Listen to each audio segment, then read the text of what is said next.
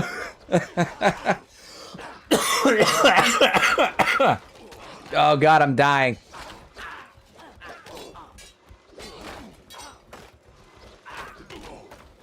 Go, go, my friends, go. Find that Kenshi bitch. Kill her so I can recover my weapon. She took my thing and I want it back.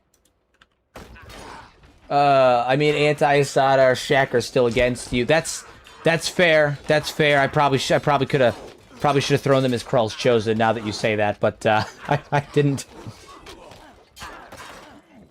I did not think about that. You're right. You're right. We're all locked up though, so I guess in the interim it doesn't really matter too much. Yeah, I guess in the interim I didn't really think about that, but you're right. I probably should have made them Krull's chosen. I'll deal with that when we're done. That's my bad. That's my bad. But in the moment, it doesn't really matter. So we're all locked up anyway. You're right. I should have made them Krull's chosen.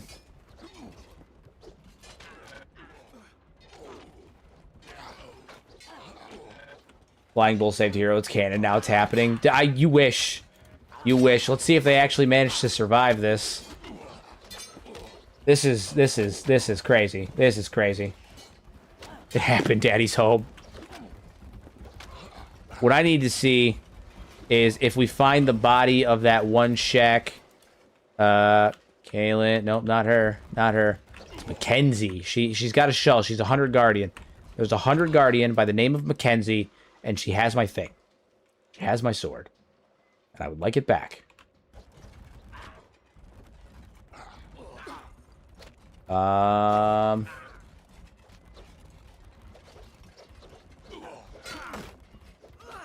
Then I don't think. Is it gonna matter though? Is it gonna matter? That's the question. Is it gonna matter? They're kind of everywhere. I don't know if they're all in the. Did they go into the streets? No, it seems like they're all here in the tower. Are they in the other towers? What's happening in the other towers? Is there anything happening in the other towers? No, all the fighting is relegated to this one tower. This one fucking tower. That's so funny. It's you! Her! Is she using my sword? She's using my sword! No, she's not. Never mind. Okay. Whew. I almost got mad. There she is. There she is. She has my thing. She has my sword. She's the one. Alright, so now I know where she is. Got it. Got it. Got it.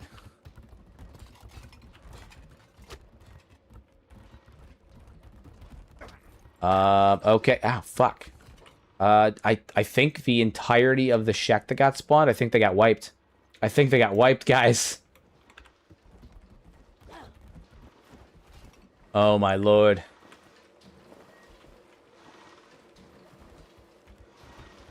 That's bad. It's bad. It's real bad.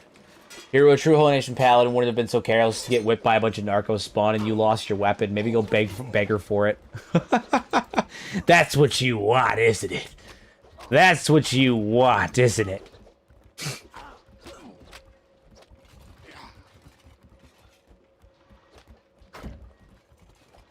Oh my god. Flying Bull didn't send his best. Clearly. Clearly. Clearly. Oh my god.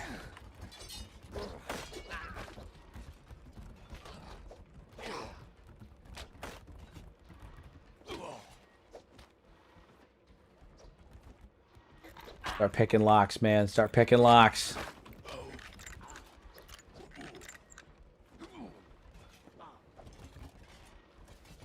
Start picking locks.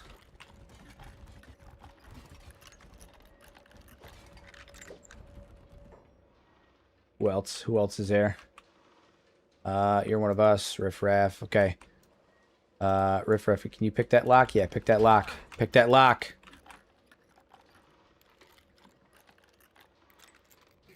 Pick that lock.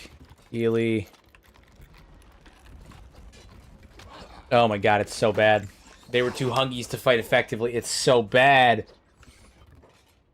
What are we gonna do? What are we gonna do? Some of our guys may end up locked up here. If this may be a situation where I may have to have Riel leave.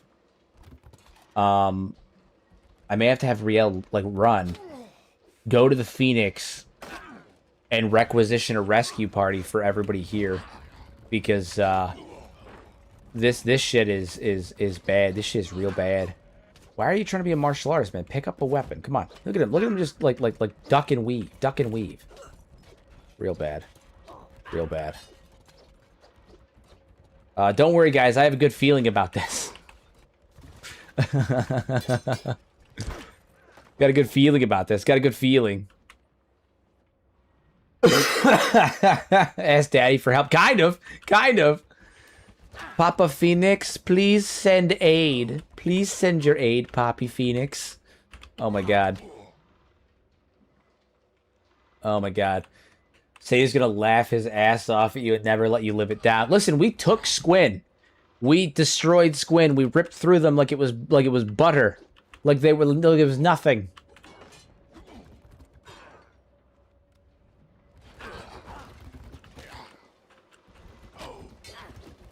Oh my god. Who is this? Is this just a random drifter? It's just a random drifter fighting them. What the fuck? And kind of kicking ass, too. What is happening? This random drifter is kind of cleaning house.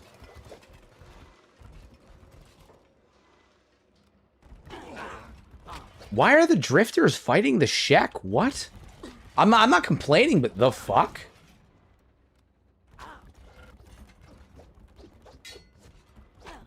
Shit's gone bananas. It's kangaroo court up in here. Okay, alright, alright, alright. I see you, I see you. Rio escapes, abandoning his forces the Phoenix entrusted to him. Oh, God, the shame. The great shame. The shame. We're gonna have to ask the Phoenix what our punishment is. Oh my god, what is our punishment? What has science done? I know. I know, it's bad. The shame. The shame. That her? That's not her. No, no, no. She has face paint on. She's still out there. Doing something with my sword. Isn't shame is Okran's will. Me secretly hoping that one of these, that one of these fucking, what is it? One of these corpses on the ground is going to be the guard that took my sword, Mackenzie. Mackenzie! But I know. But I know. It isn't. But a boy can dream. But a boy can dream. This is just one of Okran's many trials and tribulations. Oh my god, there's so many bodies too, I can't even tell who's friend and who's foe.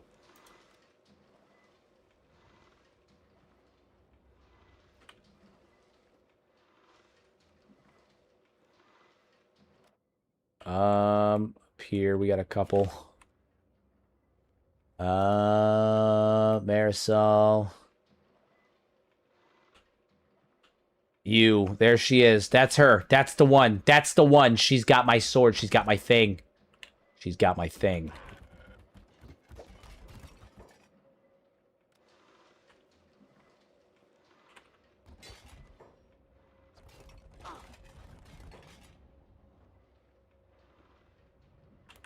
Anybody got a weapon that I can use? It's gonna be, I don't know, not shit. A hacker weapon would be fire. Maybe a saber.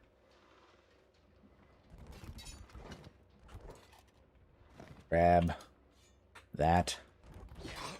Where you at, Mackenzie? Where you at, Mackenzie? Mackenzie, if that is your real name. Just loot any sabers you can find. Yeah, I gotta find them. I gotta find them.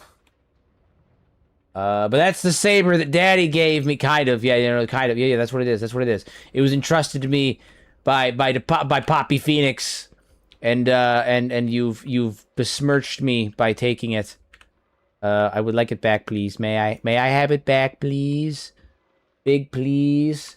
My fellow Shek sympathizers, we must stand ready to repulse the next assault. You know what's fucked up is the Shek are my favorite. But because it's a Holy Nation run, I gotta do that, you know? I hear pressing Alt helps find stuff. I mean, yeah, it'll help with, like, it's not gonna help with me finding my sword, though, because, I gotta find a specific Shek. She's around here somewhere. I will find her, and I will kill her. Probably not, actually. I'll probably get whipped, but, you know, we're gonna try. We're gonna try. They're really... Yeah, okay. She's in here somewhere. I just saw her a minute ago. Where'd she go? Where did she go? Where did she go? You're looking for them Shek ladies again. It's true. It's true. Lady specifically. Shek lady specifically. One specific one.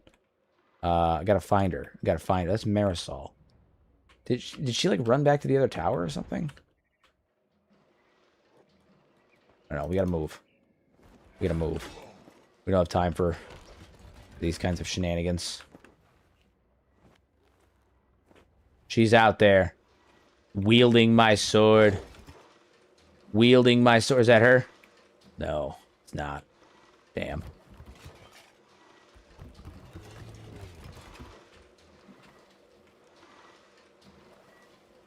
That her? No, not. Damn.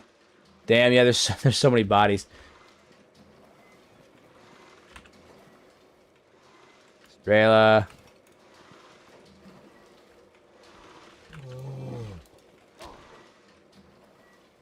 There's one in particular. I will find her. I will find her. Why is Griffin all the way in the farthest tower? I feel like they locked Griffin up farther away than anybody. My God. They locked up my boy. The Shinobi Thieves are fighting with them now, too. Why are they fighting the Shinobi Thieves? There's so much happening. Shinobi Thieves are going to war with the Shek, apparently. Oh, fuck. Oh, damn. Probably walked slowly, testing her new sword. Devastating stuff that you just said. Devastating stuff. Truly devastating. My insides, my feelings. My feelings! My feelings! There's a sword shop around here, isn't there? Is there a weapon shop around here somewhere? Supposed to be.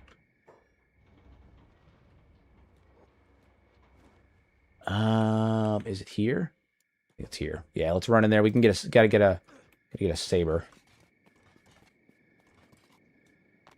Being a blender with his own weapon. Be careful. Yeah, literally, he's gonna get blendered. He's gonna get blendered. It's gonna happen. Oh, yeah, that's not great. Let's, shit, and we're down again. And we're down again. And we're down again. Oh, yeah, this is bad. This is real bad, guys. Bad times are upon us. Bad times are upon us. This may be a biding our time kind of moment. The Shek begin fighting over the spoils of war and spawn them on the Shek with your sword. Absolute goat. Absolute goat. Gotta find her. Gotta find her, but we gonna find her. We gonna find her. Where you at? Where you at? Mackenzie. She's around here somewhere.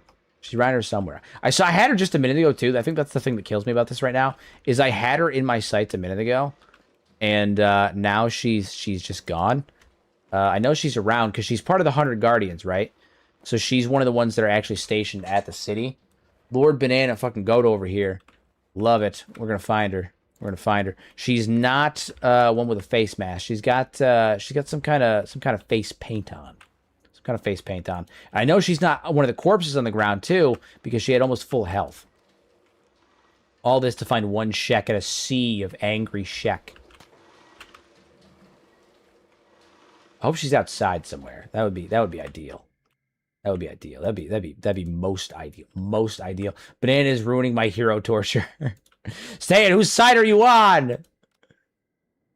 Whose side are you on?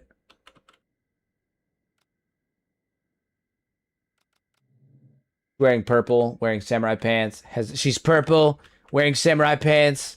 Has a spiky head. Rather large. Samuel, how's this Inquisitor doing? He's in bad shape. Okay, hold on. Work on freeing you. Gottfried. Work on freeing anybody. Freeing anybody. Escape.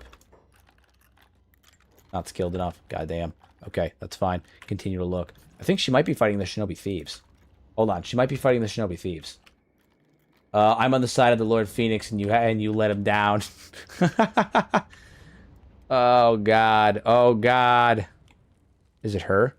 No, it's not. Okay. Maybe she's fighting the Shinobi Thieves right now. Shinobi Thieves have a big conflict happening right now. And they're not going to win. Let me clarify. They are not going to win. But there is a bunch of Shinobi Thieves fighting here. They're fighting a Shek by the name of Darren. Where the fuck is she? She's here somewhere. You? No? Oh my God.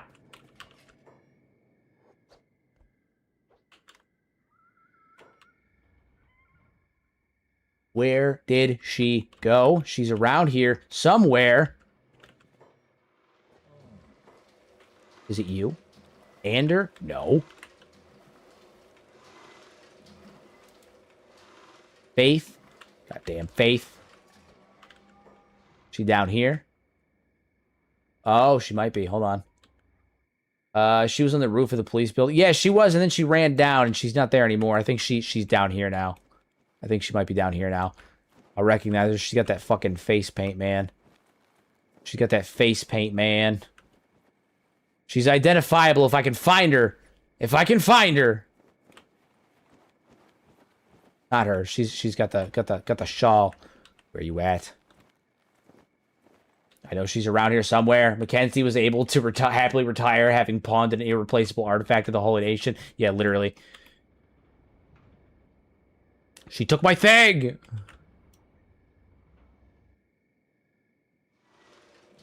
Watch her be in one of the buildings that I can't fucking... Oh, there she is! There she is! There's that bitch. Right there. She took my thing. There she is. Okay, alright. We'll put them in the Krall's Chosen. Krall's Chosen.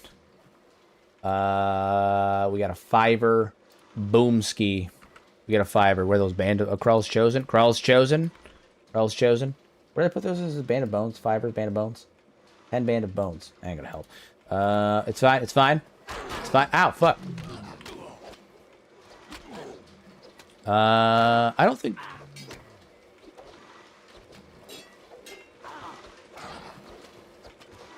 There she is. There she is. Here's more interested in retrieving the sword than saving his people. Sometimes.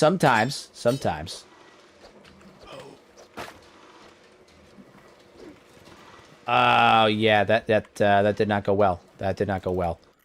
You know what we're gonna do? You know what we're gonna do? I know where she is now. I know where she is now. I know where she is now. Godford, go. Go, Godford, go. Go, you can do this. You're a Chad. You're a Chad, Godford. You can do this. Gottfried. Godfired. Goddard. Go! You're a Chad. You can do this. She is the one. She is the one you must hunt.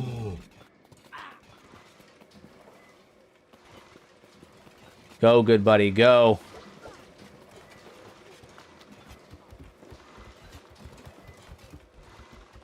Getting your sword leveled her up to... Yeah, well, she's not using it, though. She's not using it.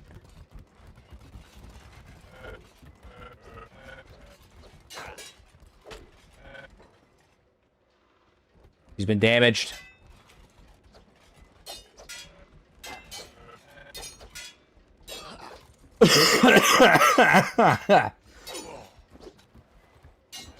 Oh my god.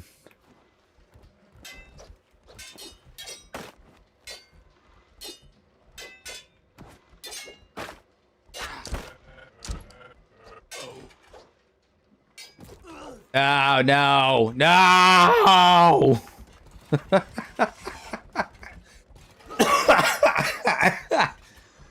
Oh God, I'm just saying. I'm not. I'm looking at the situation. It's not too good. It's bad. It's bad. This is a bad situation that we're in. Riel, they're not even going anywhere. They're just holding him. They're just holding on to him. They're just holding on to him. He's in a holding period.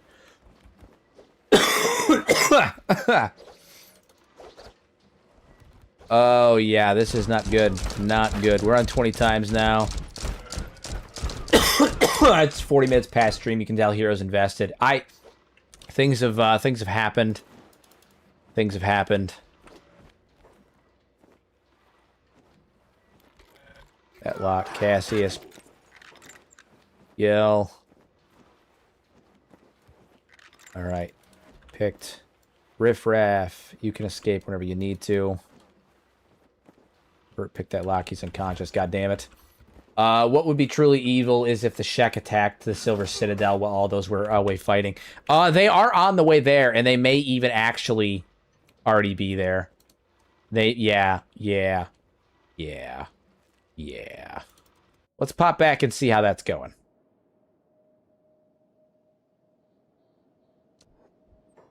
There is a Shek attack that is here. There is a Shek attack that is here, but Prayer Day is also here. Right? Question mark. Today is a glorious day. It's Prayer Day.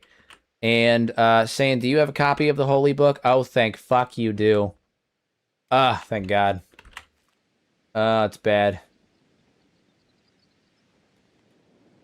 Okay, well, Prayer Day just met Shek Challenger. So this is about to get really awkward. This is about to get real awkward. Yeah. This is chaos all over the place. Real bad. We're going to say a quick prayer while this is happening. All right. Saiyan, it's official. You're on a... You're headed to Blister Hill. Saiyan's headed to Blister Hill. The Shek have launched an assault against the Silver Citadel. Knight Commander Riel is currently imprisoned along with all of the Templars. We need to amass all of the forces that we have. We need to get all of them, every one of them. We need to amass all of them to lead a squad against the Shek Kingdom. Real bad, real bad. The fighting's gotten real bad. All right, so Saiyan's headed towards the towards Lord Phoenix. The rest of us are rotting in prison cells right now. This is bad. This is real bad.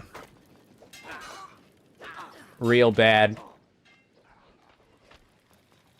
Shek Challenge is here, and I'm pretty sure they're about to beat all of our collective asses. I don't think we're getting out. There's so many.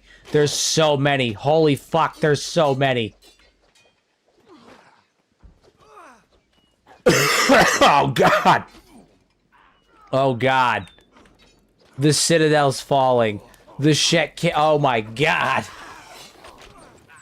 They launched a counter-assault, and it was bad. It was real bad. They launched a counter-assault, and it was real bad. It was real bad.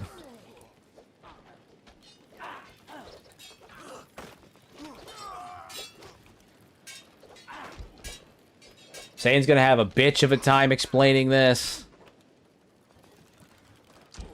Saiyan's gonna have a bitch of a time explaining this.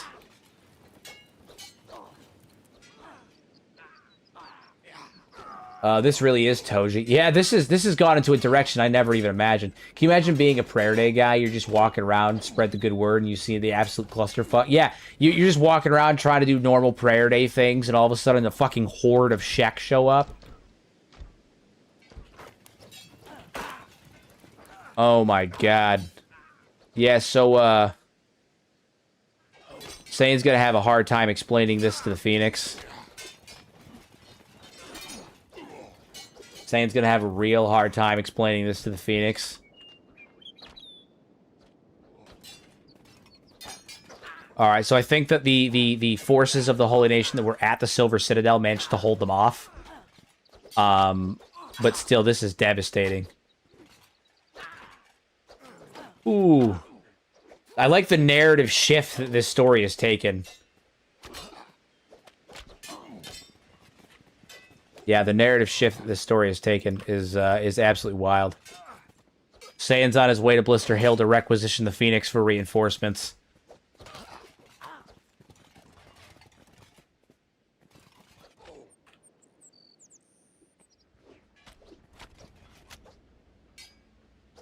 Ooh. Ooh, boy. Ooh, boy. I like that the Shek launched a counteroffensive against us, and now it's all-out war in the Holy Nation.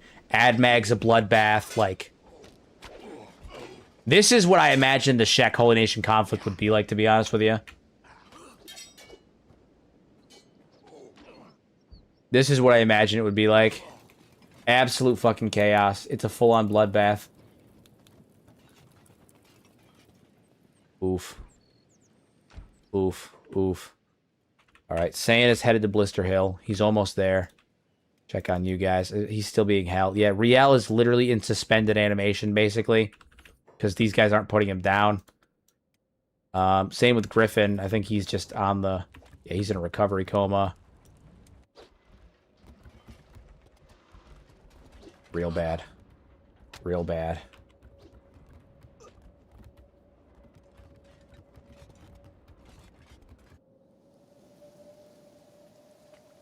Go, Saiyan. Go. Deliver the bad word. Run, good buddy, run. Saiyan usurps Riel and becomes the new Knight Commander. Ah, what a twist. What a twist.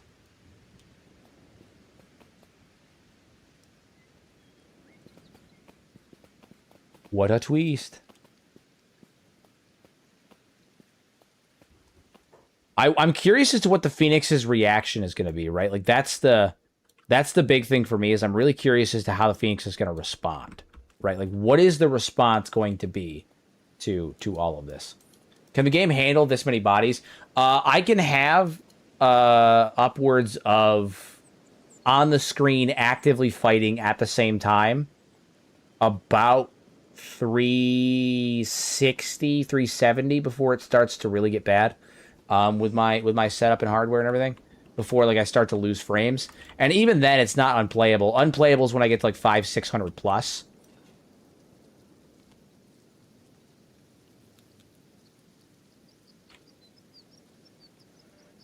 All right.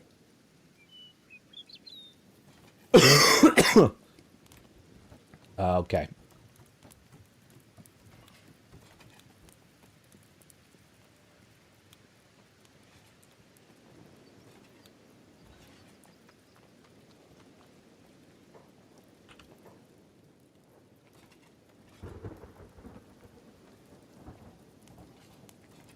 All right, we're going in. All right, Saiyan, time for your conversation. My lord, come with an urgent message.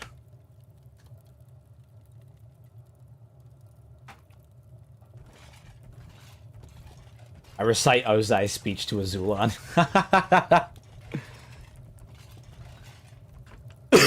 I've heard much about you, Saiyan. Come, speak with me, child. Oh my god. Alarm's raised. I'm assuming it's back here. What is Bane doing? Oh, Bane woke up and it started fighting. I see. I see. Okay. No, I am here, father. My children are alive. I am saying... High priest, sorry. High priest stationed at the Silver Citadel. Hold on. Stationed at the Silver Citadel.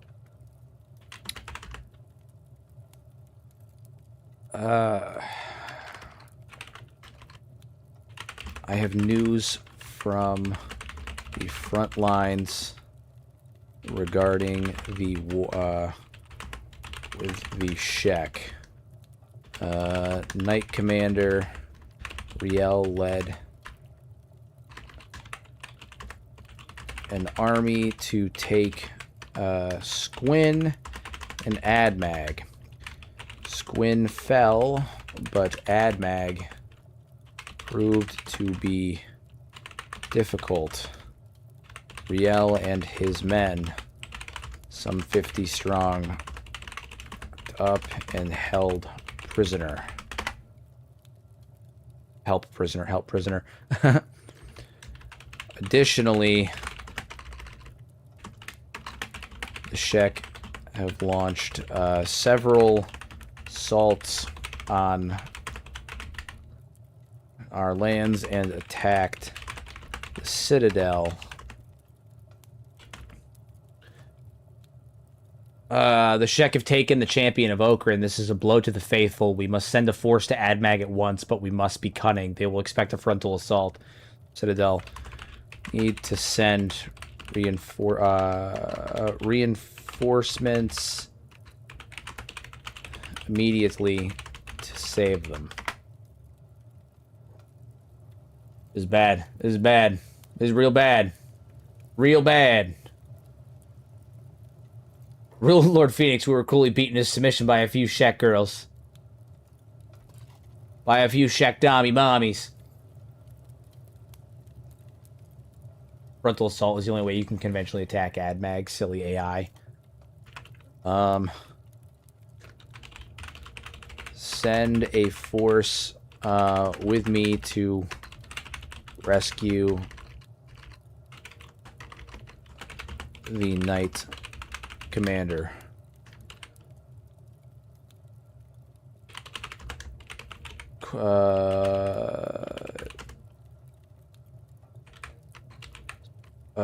Hold on. High Inquisitor Seda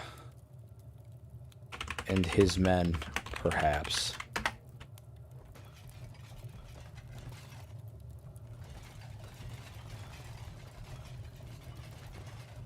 Can I get a sword? New sword? A girl took mine. Seda guards the southern border. I will not pull him from his post for a lost cause. You will take the paladins I have allotted and break the siege on the citadel first. That is my command. And the plan to rescue Riel, my lord. He and his men are up in AdMag.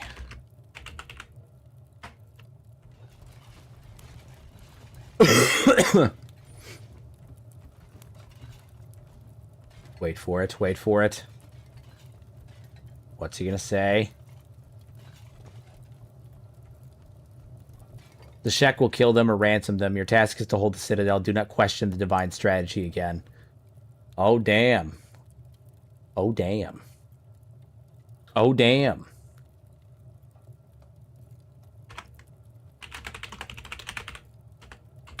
Commander, not a chosen of Okran. Phoenix is not happy with you. Not be against his will to leave him there.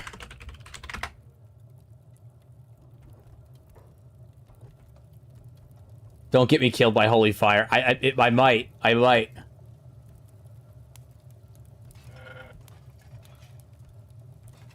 This is not a good shift in tone. This is not good. This is not good.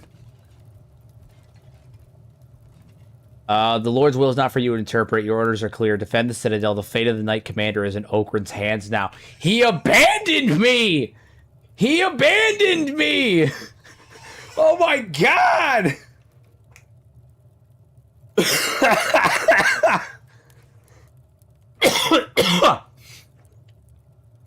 Oh my god, he abandoned me! What the fuck? He's like, it's in Okran's hands now. Oh my god, that's wild. That is wild. He abandoned me. Oh my god. I'm fucking thrown for this, dude. He full on abandoned me. Oh my god. Praise be the holy fire. I can't believe it. I can't believe it. Served you is your loyal. Can't leave him to die like that. Forced to take ad bag.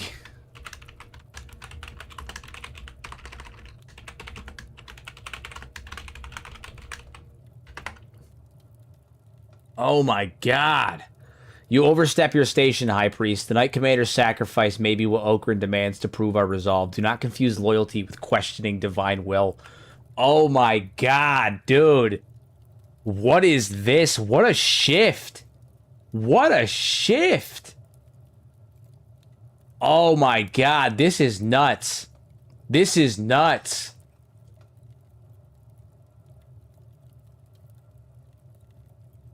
This is nuts.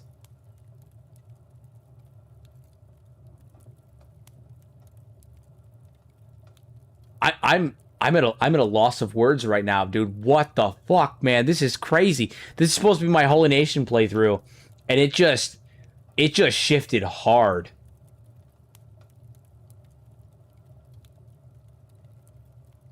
Oh my god, what is about to happen right now?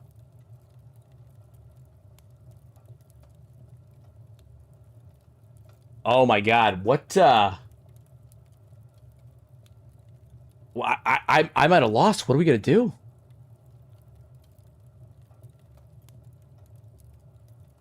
Ask for reinforcements for the Citadel and convince him to mount a rescue. Okay. Okay. All right. Yeah, that's a good idea. That's a good idea. It's kind of a backdrop. I understand. I apologize for my my tone and speaking of turn. I have a garrison to take back to the Citadel.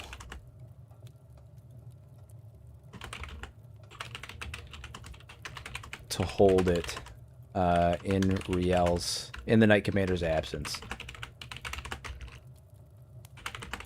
Commander's absence. We can't risk it falling as well. Okay, alright. Your faith is restored. Take the paladins I have assembled. They await your command at the western gate. Hold the citadel and let the light beacon shine into the darkness. Okay, alright. We're going. We're going.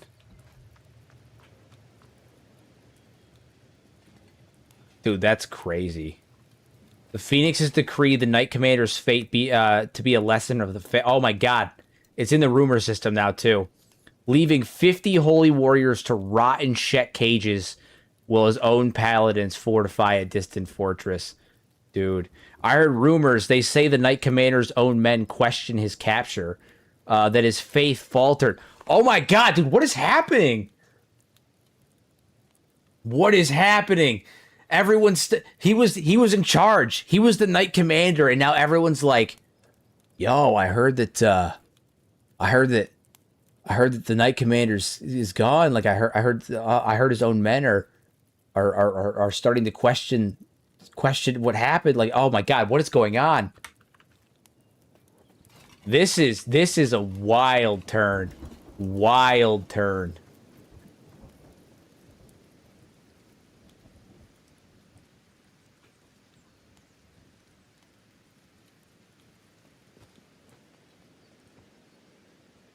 Oh my god, dude, this is crazy. This is crazy.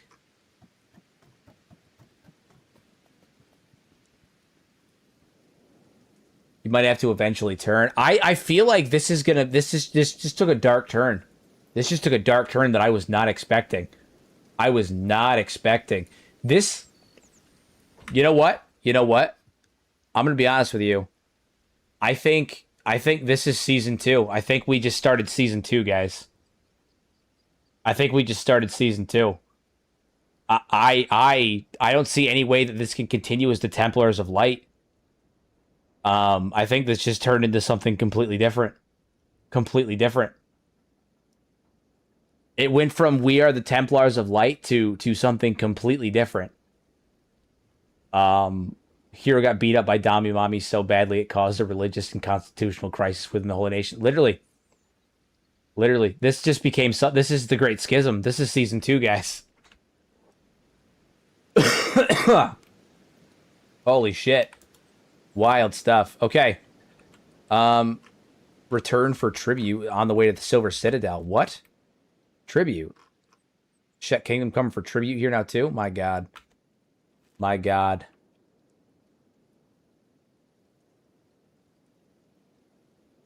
They abandoned me. They left me. I can't fucking I can believe that actually, but like I can't believe that. Oh my god. The absolute fucking mayhem that has just occurred here. The absolute mayhem that has occurred here.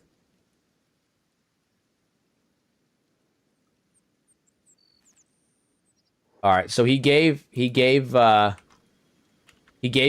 an entourage of people to bring back to the Citadel. And holy shit. Okay, so we're gonna save it here. I think that's the end of the season, guys. I think that's the end of the season. Somehow, Saiyan is our only hope, and Riel is currently locked up in AdMag, abandoned by the Phoenix, and I think Saiyan is about to lead a rescue attempt. Tell Riel what happened if we manage to break him out, and I think this whole playthrough just got turned upside down, guys. This whole playthrough just got completely flipped. Ooh, I'm shooketh. My God, that's crazy. That's crazy. All right, well, guys, this has been the finale of season 1 of the Templars of Light, and we'll be back on Sunday for season 2. Come around tomorrow for the wife stream. My wife's gonna be playing Kenshi tomorrow. First time she's ever played Kenshi, and we'll see how it goes. But yeah, this is wild. This is probably one of the wildest things that have happened in a playthrough since Toji. That's crazy. Hell of a turn. Hell of a turn. This went nuts. This went nuts. This went hard. That's crazy. No Saturday stream to make up for yesterday. No, because I didn't lose yesterday because I was sick or anything. I lost yesterday because I was tired.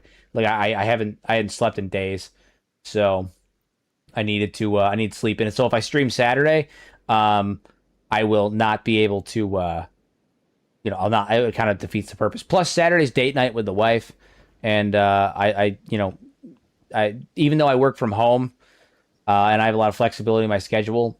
With everything going on, I don't get to spend as much time with my wife as I would like to, so I'm not going to stream on date night. So,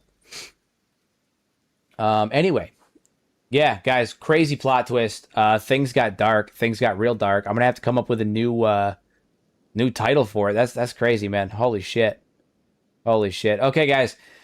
Well, that's all the time we have for today. We'll be back with season 2 on Sunday. And as always, use your powers for good instead of evil. Make a difference in someone's life. I appreciate each and every one of you guys for coming out, hanging out. Thank you guys for everyone who donated and, help support the channel. And, yeah, Tengu's Vault podcast tomorrow. We're going to be talking about the Hybers.